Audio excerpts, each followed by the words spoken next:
तर मी आज या व्हिडिओमध्ये नाना पाटेकरचा आवाज काढून दाखवितो।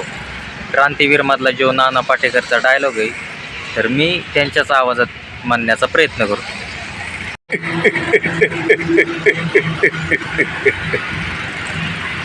अच्छा है, आ गए मेरे मौत का तमाशा देखने।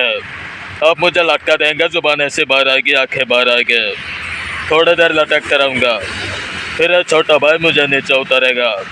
आप लोग चर्चा करके घर जाओगे, खाना खाओगे, सो जाओगे।